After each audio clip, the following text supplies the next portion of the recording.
December 17, 1950, a United States Air Force F-86 Sabre, flying on patrol over Korean airspace, observed in the sky below the swept wing silhouette of a Model 15 MiG. The Sabre's pilot dived on the oncoming target and then positioned himself behind the Soviet-built aircraft. The MiG weaved to avoid the American pilot's aim, and for a moment appeared to elude its predator. However, it took only a few minutes for the American pilot to position himself for the shot, and in the space of seconds, the struggle for air superiority over Korea, with the prestige of two opposing philosophies at stake, had begun.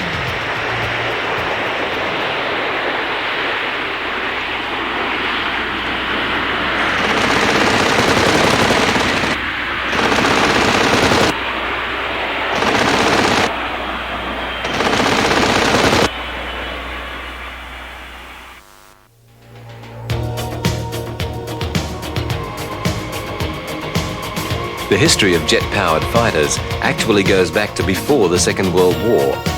The first Allied jet fighter to enter service was the British Gloucester Meteor. Using two centrifugal flow engines, the Meteor was to lift fighter speeds from the previous 400 mph maximum to around 500. These Meteors are based in Europe just before the end of the Second World War.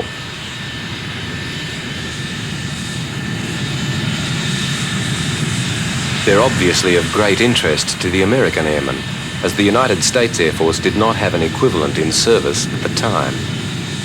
In fact, the Meteor saw very little combat, in the main being kept in England for fear that the new technology would fall into enemy hands.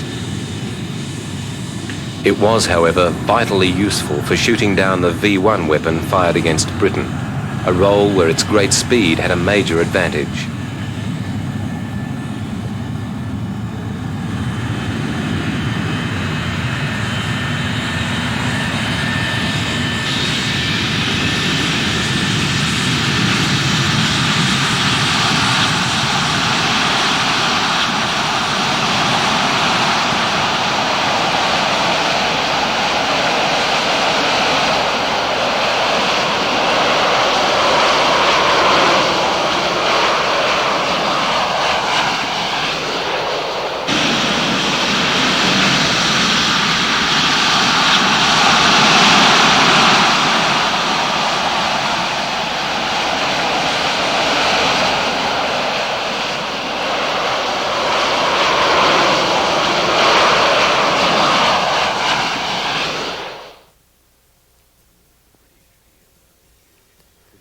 The British fear that the Meteor should fall into German hands was something of a paradox, because Germany was, at very least, 1 year ahead of British jet design and actually flew jet-powered aircraft before the war.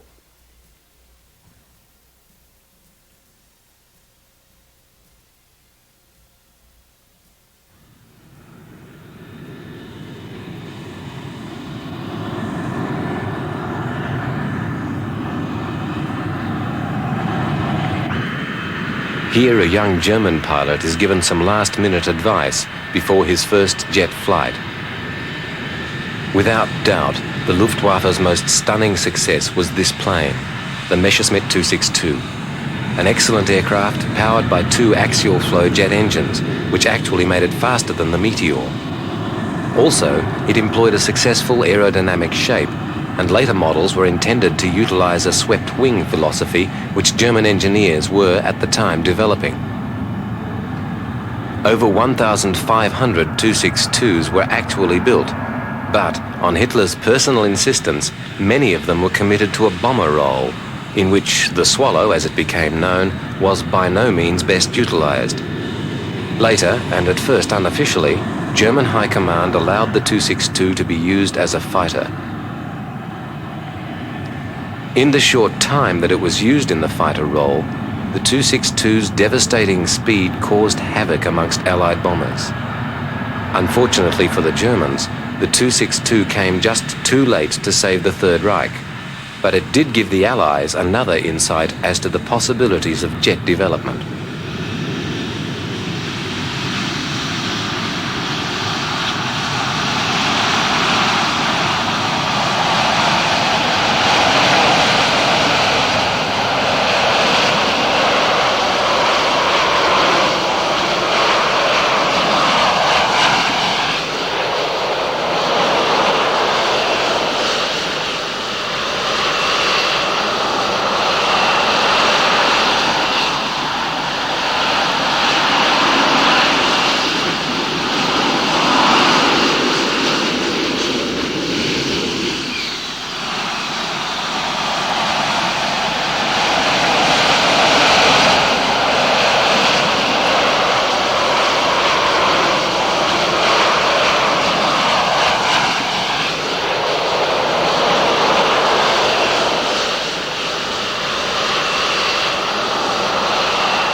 Concentrating more on improving piston engine design, America did not start developing jet technology until 1943. But had the war continued, the excellent Lockheed Shooting Star would have been its first combat jet.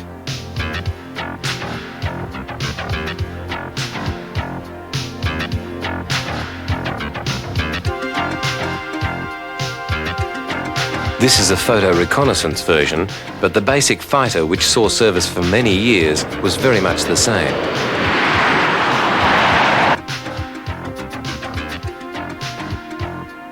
The Republic Thunderjet offered still further improvement, with a slender, streamlined fuselage and more powerful jet engines.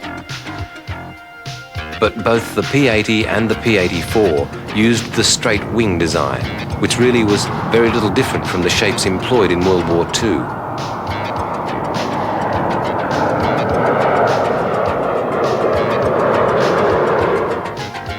The North American Aviation Company also adopted a conventional straight wing layout for its first jet, but they gained access to the data on German swept wing technology immediately after the war, and as a result modified the wing and tailplane position into a swept-back format.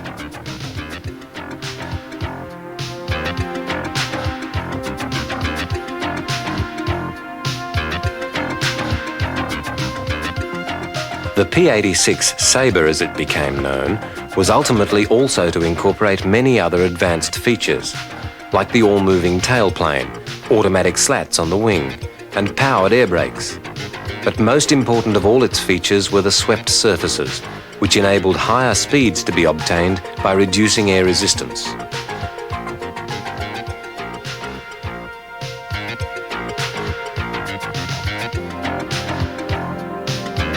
At the heart of the P-86 was a General Electric J47 jet engine, which utilized the axial flow principle, like that used in the earlier German Me-262, but now more sophisticated and refined. The jet concept worked on the principle of air being drawn in from the air intake on the nose of the aircraft, then passed into an axial flow compressor area, where the air is progressively compressed through 12 different stages. It is then forced into the combustion chambers, where atomized fuel is injected and the mixture is then ignited. The resulting combustion and expansion of exhaust gases provides the thrust necessary and also drives the compressor so that the cycle continues.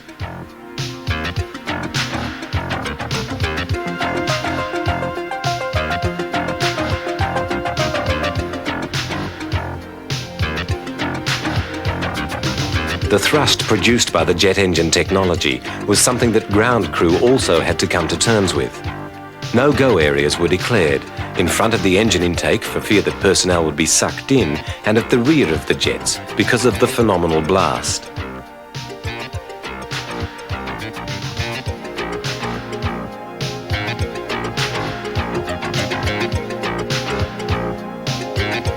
One problem all jet engines had against piston aircraft was that they consumed vast quantities of fuel.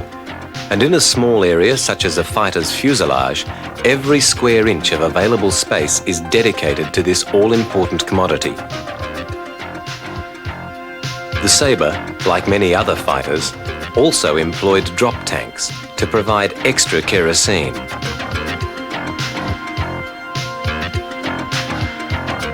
Most Sabres to go into production employed 6 50mm machine guns as the standard armament, and these were mounted on each side of the heavily armoured pilot's position. On 1st of October 1947, the first prototype Sabre, designated XP-86, was ready for takeoff, its clean fuselage with swept surfaces providing a very streamlined image. The one-piece bubble canopy also offered fighter pilots the important facility of excellent vision. Here, number 597, the first completed aircraft, which was to utilize the earlier J-35 engine, takes to the air from Muroc. At the controls is George Welsh. Welsh was based in Hawaii at the time of the Japanese attack on Pearl Harbor, and, flying a P-40, he was one of the few pilots actually to get into the air to retaliate. He had the distinction of shooting down the first Japanese aircraft in the Second World War, and he later became a test pilot and worked throughout the F-86 test program. This is not the actual first flight of the Sabre. However, it is interesting that the gear is down all the time, because on the original flight the gear was retracted and there was great difficulty lowering the nose wheel on the approach. So Welsh brought the aircraft in nose high, and the impact of the main wheels bumped the nose gear into place.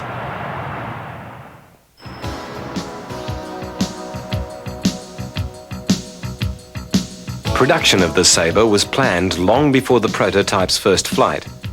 Mainly because of the advantages of the swept wing at high speed, the Sabre went into production on 16th of October 1947, with an initial order of 33 F-86A and 190 F-86Bs, which was changed to F-86As later on.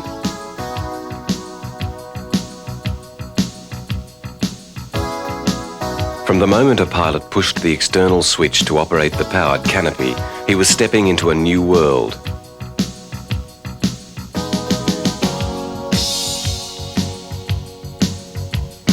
Once inside, he would first check the ejector seat locking pins. These could not be removed until shortly before taxiing, to prevent accidental firing while the plane was still on the ground. The pilot would then take stock of the staggering array of controls and instrumentation integral to the new technology.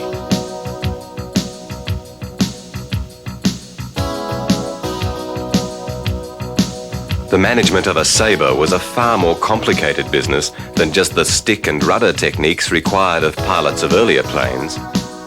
Here, 5,200 pounds of thrust had to be controlled and directed to propel what at the time was the world's fastest fighter.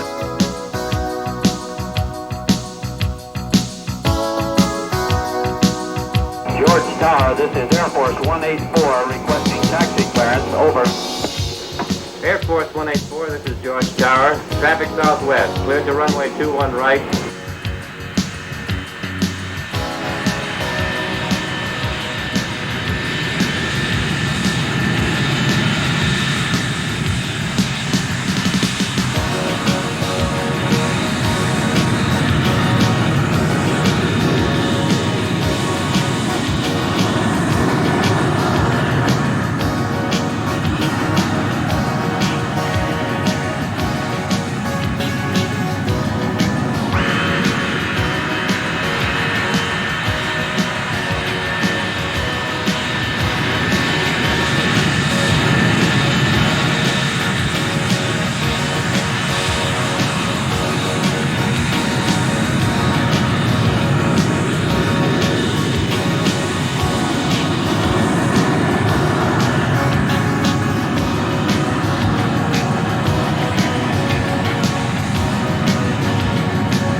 One difference between jet-powered and piston engines is that it takes some time to build up the necessary thrust to get the aircraft off the ground. This was particularly so for the heavier jet bombers, but even fighters had to build up their thrust before takeoff.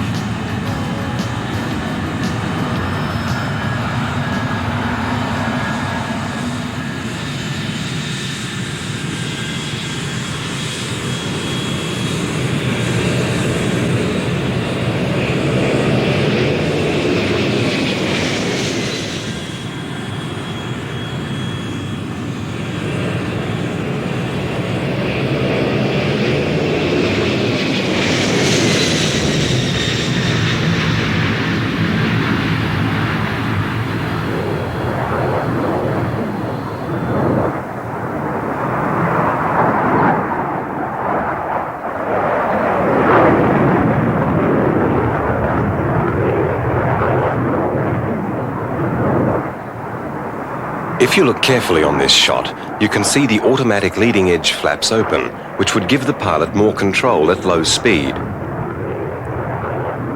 In every way, a Sabre was a fighter pilot's aircraft, and its nimbleness and agility were to pay dividends in the years to follow.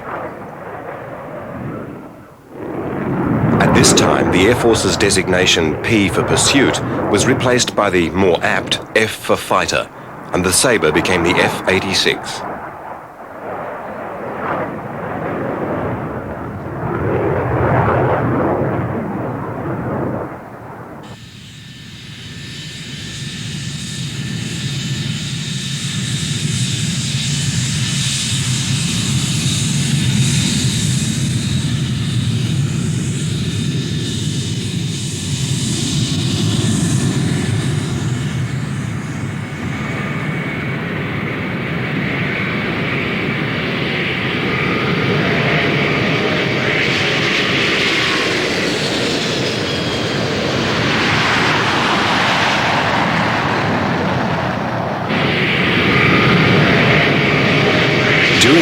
40s and early 50s, the Air Force gave many public displays demonstrating the Sabre's performance.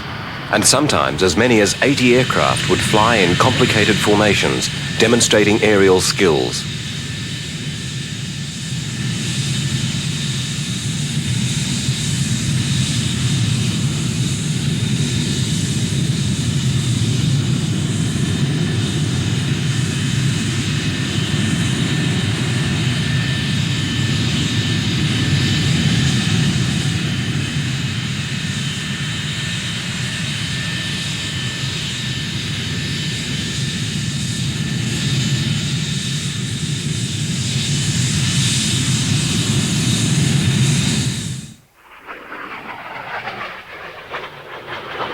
The breaking of the sound barrier was still a novelty, and although by then it was a routine for the pilots, at these air shows it was a highlight of the day for the crowds.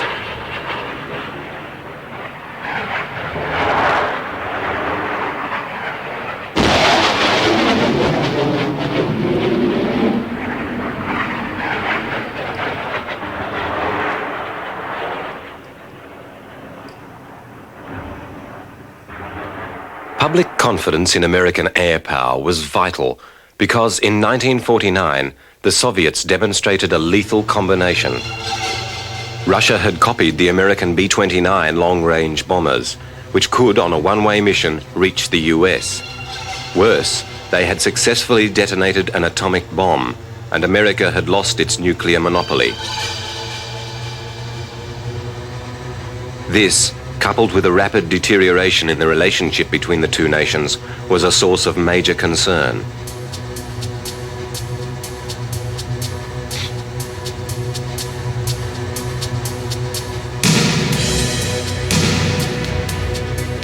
Sabre production was increased, and an all-weather variant was developed to counter possible Russian attack.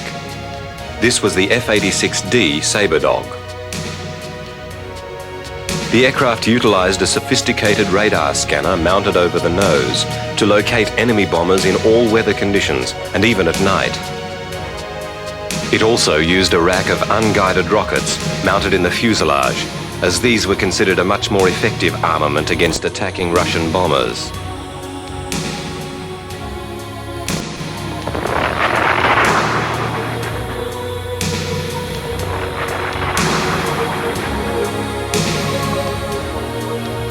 When conflict did come, it was actually in a far distant place. North Korean troops invading South Korea caused the United Nations to intercede, and US B-29s were rapidly deployed to the region to destroy northern factories and communications. In actual fact, the B-29 was not the most suitable weapon for this work, but nevertheless it did the job quite effectively, as the US virtually controlled the skies over Korea.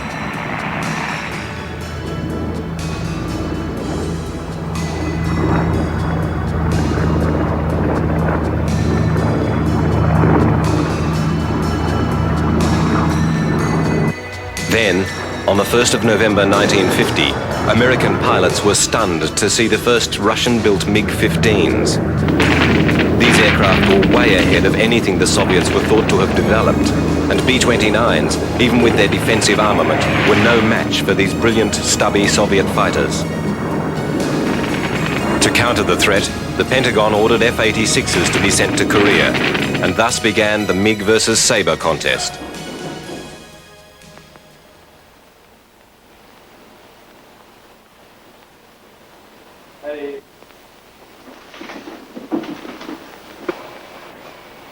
The first 4 flights into the area will stay below the contrails and keep a close watch on the fighter bombers. The last 2 flights will go above the contrails and check very closely for any MiG aircraft that might come in above the cons. Now, if you see MiGs up there today, call them out. Give their altitude, direction, and geographical location on the map. And call it out and then get off the radio. Now remember, once you look around, keep your speed up, and if you do get a bounce, cut him off, and drive in range. When you get in range, shoot, and when you shoot, shoot to kill. Anybody got any questions? Okay, let's go get them.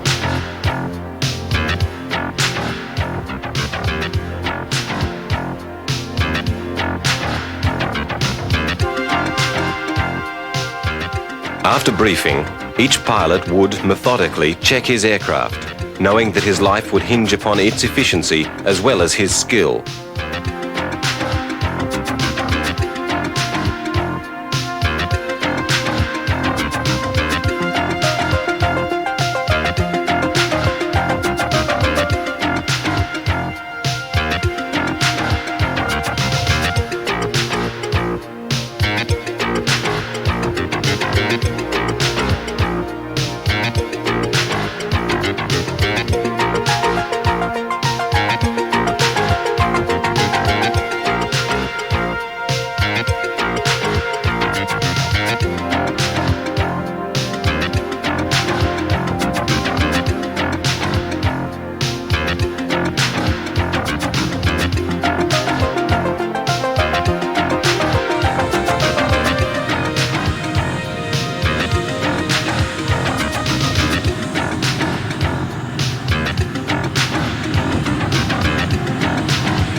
Usually, Sabre forces were flown in groups of 4 aircraft.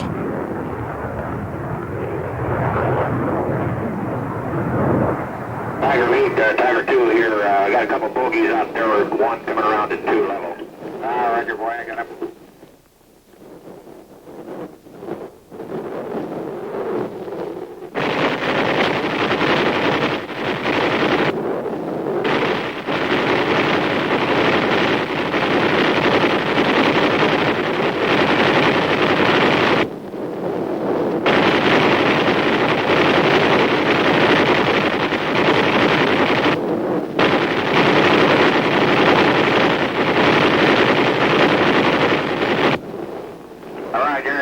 He's going down. You got him? All right, boy, that's a good deal.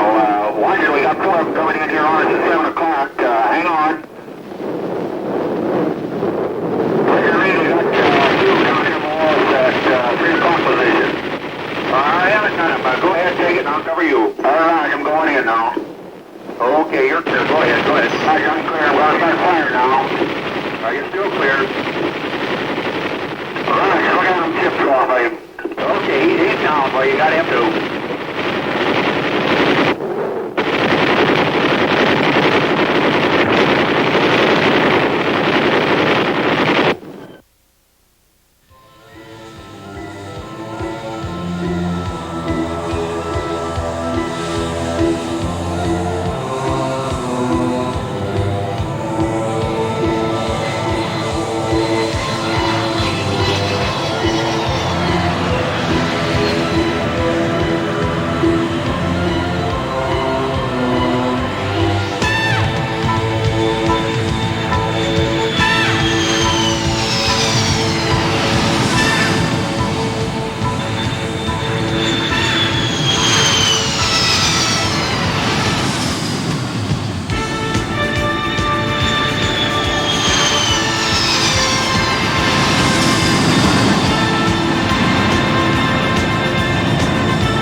By 1952, US pilots had been exposed to MiG-15s on many successful sorties. And as with the Second World War, an elite of aces appeared, men who had the skill and determination to maximize the ability of their fighters against the enemy.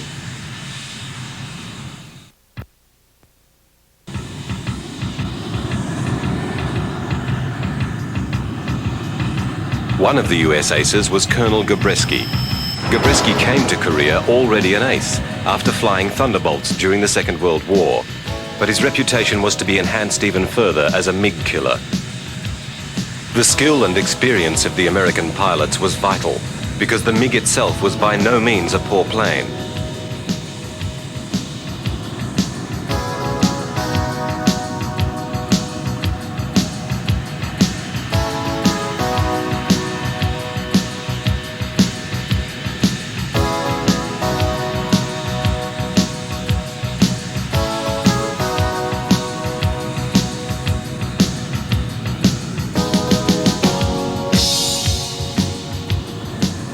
Although MiG kills were much higher than Sabre losses, there's no doubt that the MiG-15 was a brilliant aircraft and in several ways was superior to the Sabre. Because of this, the Air Force was very keen to lay their hands on a 15 to find out what made it work. And in the later stages of the conflict, dropped leaflets over enemy territory offering enemy pilots $100,000 if they defected with their plane to the south. One pilot, Lieutenant Rowe, took up the offer, and it must have been a very surprised ground crew indeed that saw a MiG-15 land at Kimpo on September the 21st, 1953. The plane was soon in the hands of American pilots, eager to fly the MiG to assess it for themselves.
One of the main attributes of the MiG was its armament, which consisted of one 37mm and two 23mm cannon, mounted in a compact demountable unit, which could be quickly replaced by ground crew, enabling the aircraft a very fast turnaround.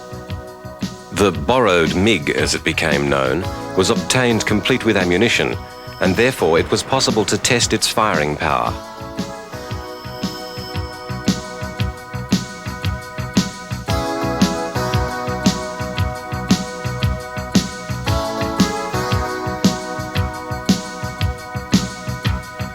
Aircraft carrying heavy cannon have a slower rate of fire than the 6 machine guns of the Sabre, but the hitting power of the cannon was much greater.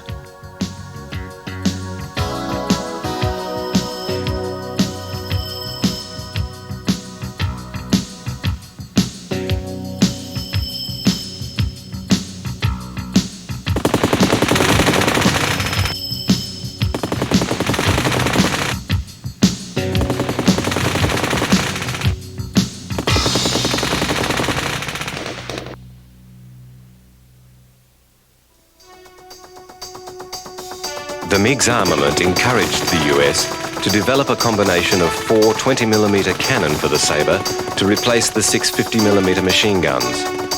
Although it arrived late in the Korean conflict, the cannon-equipped Sabre actually had several MiG kills.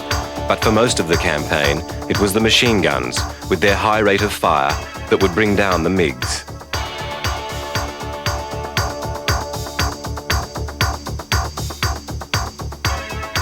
To maximize opportunities, pilots were taught not to approach the enemy directly from behind, but slightly from the side, an angle which offered a bigger fuselage surface to hit.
With the excellence of the MiG's design and the power of its arms, the F-86s did not have things all their own way.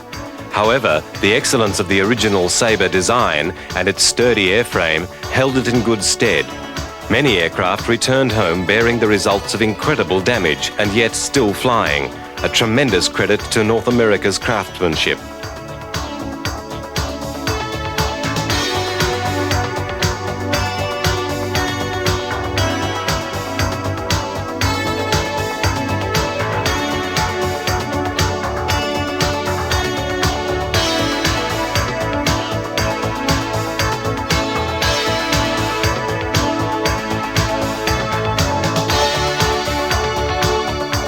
One of the strengths of the Sabre was the heavy armour provided for the pilots, and this brought back many men who would otherwise not have made it.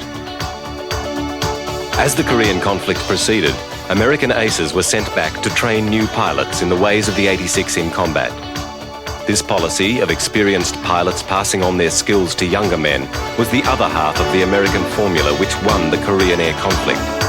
Because the MiG was so evenly matched with the Sabre in its overall ability, in the hands of better pilots, the conflict may have had another outcome. It was the greater competence and better training of the American pilots with their consequent greater skill that was the real margin between the two planes. For the pilot, suiting up was no easy matter. Firstly, he would be wearing a heavy flight suit, plus a lined vest and the obligatory .45 automatic. He also had to don a Mae West life preserver, the essential parachute, and a survival kit which contained everything from a rubber raft to a homing beacon.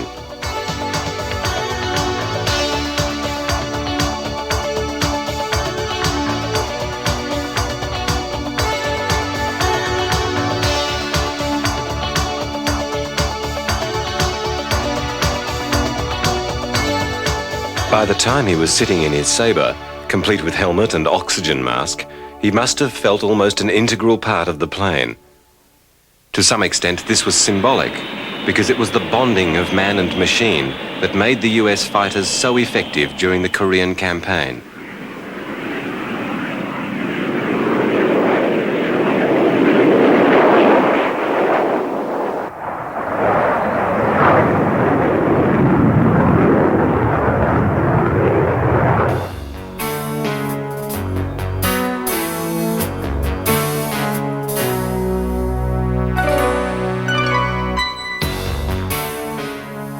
The Sabre's design allowed for considerable flexibility in its use. While it was essentially designed as an interceptor, it could be equipped with air-to-ground rockets or even to carry bombs. This made it ideally suited to the interdiction role, and even though it was rarely used in this way in Korea, other countries in other theatres employed the 86 very successfully as ground attack aircraft.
In the middle 50s, just too late for the Korean conflict, the US developed air-to-air homing missiles, such as the ingenious Sidewinder, and these were fitted to Sabres to increase their interceptor ability. Here, a standard 5-inch unguided rocket is being fired from one side of an 86 to act as a test target to the Sidewinder fired from the other side.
The Sabre was also built in Canada and Australia and assembled in Italy and Japan.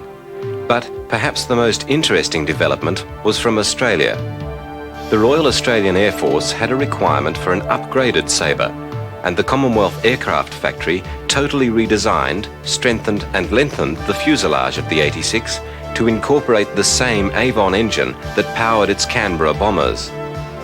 This provided an engine with 50% more thrust than the early Sabre, although incorporating the larger engine was no easy task. The Australian Sabre was the most powerful produced, and although its maximum speed was not that much greater than the American version, it had much higher acceleration and lifting capability.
The large letter P on the side of this plane is the standard Commonwealth symbol for prototype, similar to the Y used by American aircraft. Australia produced 112 Avon-powered Sabres, a number of which were given to the Indonesian Air Force as they were superseded by the French Mirage.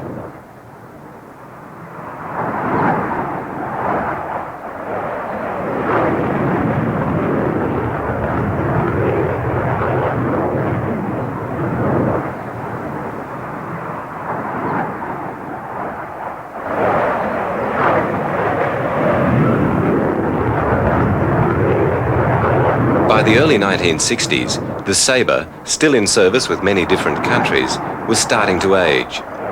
Though the use of Sidewinder missiles enhanced its hitting power as an interceptor, no aircraft, not even the fabled 86, could stay in frontline service forever. And besides, North American had produced a successor in the form of the F-100 Super Sabre. Larger and with speeds of up to 1,000 miles per hour, this, the first of the famous Century series of American fighter aircraft, is shown here next to an F-86 Sabre Dog.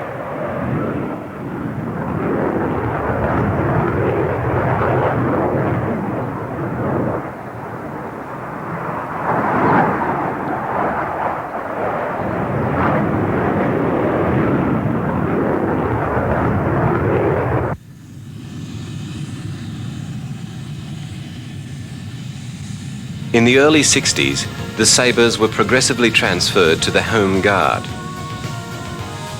Here, a pilot inspects an 86 which has been relegated to the Home Guard use. Again, the combination of man and aircraft is totally effective.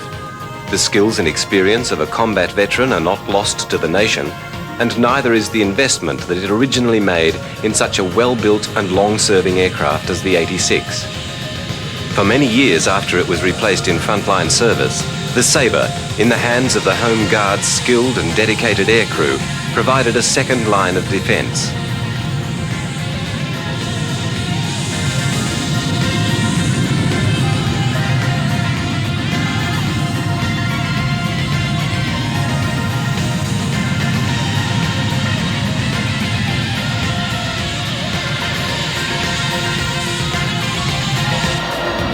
The F-86 was flown by US National Guard squadrons into the 70s and is still being flown by air forces around the world. The design, that traces its way back to the 1940s, has proved extremely durable, not only because the Sabre was well built, but because it did its job.